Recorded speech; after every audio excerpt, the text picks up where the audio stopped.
Hey guys, welcome to another Q&A. We're going to be answering some questions today, and the first one is going to be an astrology question. It's going to be about retrograde planets in your natal chart. What does it mean? Is it bad? A lot of people will think it's bad. So let's explain that. So first thing you have to know is that all of the planets go retrograde. You probably heard about Mercury retrograde, but other planets do it as well. In fact, at the moment, we are having Mercury in retrograde, but we are having several other planets in retrograde as well. And most of the time, we're going to have some planets in retrograde. So it's pretty normal. And of course, it's normal that you're going to have some planets in your birth chart that are going to be in retrograde.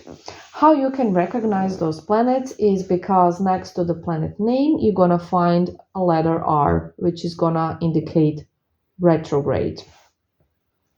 So Sun and Moon, they don't retrograde. Other planets retrograde. So we have several types of planets. We have personal planets, which are Mars, Venus, and Mercury, and then also Sun and Moon. And these are the planets that are going to be the closest to Earth. So these are going to be the planets that will talk a lot about your personality. That's why they're called personal planets, and about your life.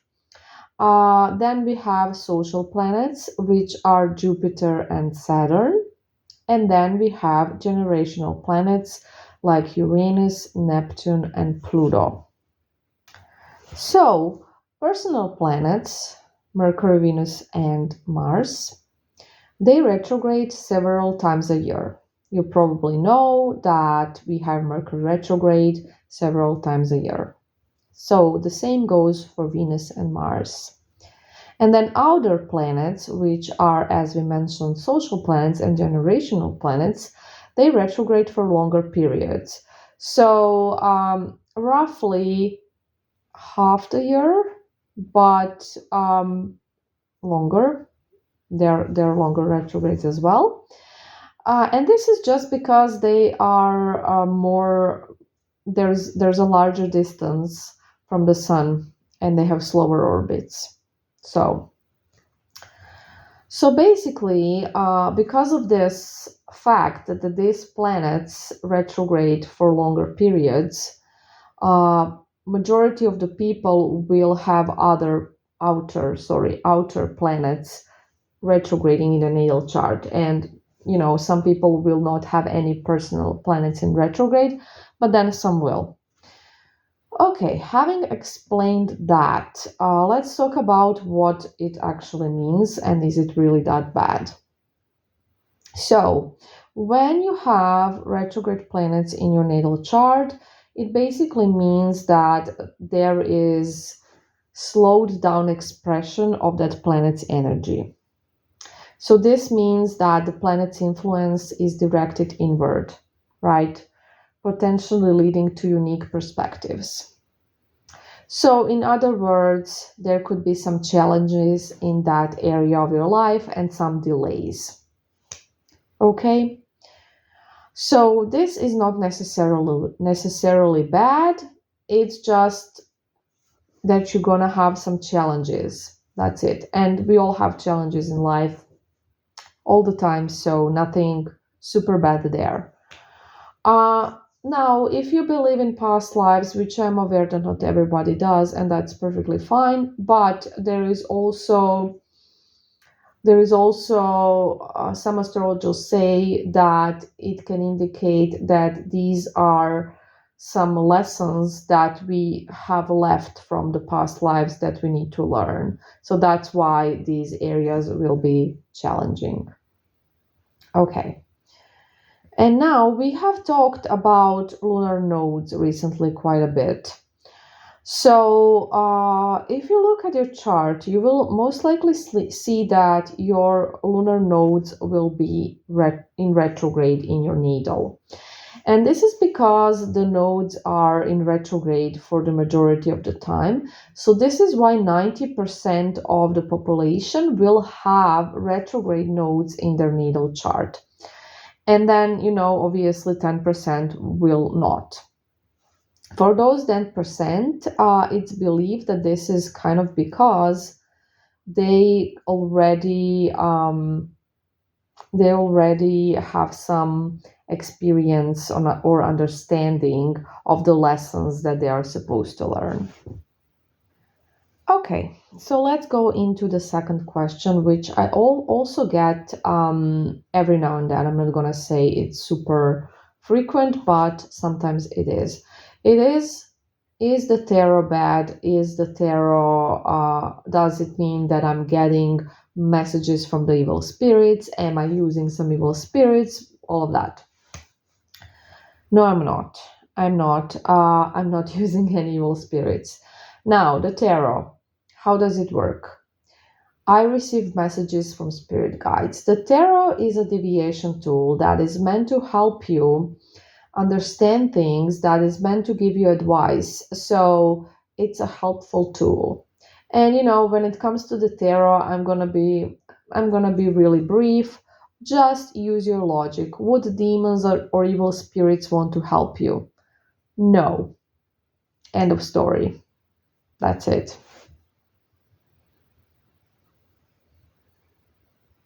Okay, next question. I often get this question from Catholic people. Um, will the God punish me if I use magic? Okay, so um, I'm gonna start by saying that all religions do sort of use magic, even though they don't call it like that, because people tend to associate magic with certain things, but magic is all around us. It's everywhere and it always has been. So magic is a tool that we have as humans, and we can help ourselves with it. Of course, there is a difference between dark magic and white magic, and I'm not gonna get into it because I only do white magic. I have my reasons, but I'm not gonna be judgmental towards anybody. Um, and everybody has their own beliefs, has their own path, and I'm not gonna get into that. What I will say is that if you look at the Catholic religion, they light candles, they pray, they write petitions, they have saints that perform miracles, don't they? So, does it kind of sound like magic? Yeah, it does, doesn't it? But they call it differently. And, you know, that's fine. But it's all kind of the same thing. Um, Also, I definitely want to say that whatever you believe in, God, Source, the universe, um, it is essentially the same thing. We're just calling it differently and we're seeing it differently. But whatever you want to call it, it is like unconditional love, unconditional understanding. Everybody has their own beliefs, and obviously if you look at the god never said all of those things that are rules in the Catholic Church, and they were all made up by men. Keep that in mind. um, Now, if somebody doesn't feel comfortable with something, using magic, whatever, don't do it. That's my advice. That's like my honest advice. I'm not gonna, you know, persuade anyone. Oh no, go ahead and use it. No, if you don't want to, don't. It's up to you and your beliefs. So whatever you want to do, whatever resonates with you, whatever you think is right, that's up to you. So everybody has their free will. Everybody has their mind. Everybody can decide for themselves. Is the magic I perform dangerous? No. Is it black magic? No. Do I work with demons? No. That's all I'm gonna say. But to each their own, like I always say. So let's go to the next question. So the next question was actually about friends, and it's It's about those friends that are flaky, those friends where you are kind of doing all the work. So, for example, you are always there for them. You are basically people pleaser. That's what you are. And they they rarely contact you first or never. When you ask them to go somewhere, they can't, and or they simply don't reply even. But when they need something, you're always there for them. So it makes you frustrated, right? And it makes you reactive because when they reject you, you get reactive, you get triggered. You take it personally, that rejection. So, what you're basically doing with friendships like that, you are forcing them. You are using a lot of force. You really want to be friends with that person. You really want to hang out with that person. And you're using a lot of your energy into it and a lot of, you're trying to force it in a way. You're chasing that person energetically. And this is why this person is running. Because, believe it or not, people, they don't really go for people that are always there. They don't really go for people that they know, oh, this person is just always there for me, and that's not that interesting to them. Like the friends that are more mysterious, the friends they don't get to see very often, kind of like if you have a group of friends and they're like, oh, Anna's coming as well, and Anna usually doesn't come, and everyone's like, oh yeah, that's great, I can't wait to see Anna, right? And then there's you, and you're always there, and nobody's particularly excited to see you again. So detach, always detach.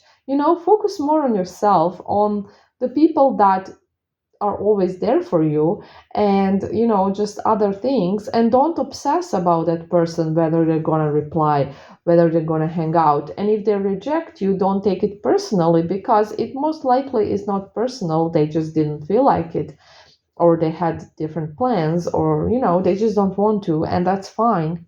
Who cares? You can't force them.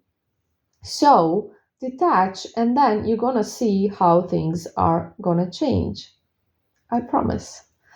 Anyways, guys, that is all I have for you today. I hope it was helpful, and I hope you're gonna have a lovely weekend. Bye.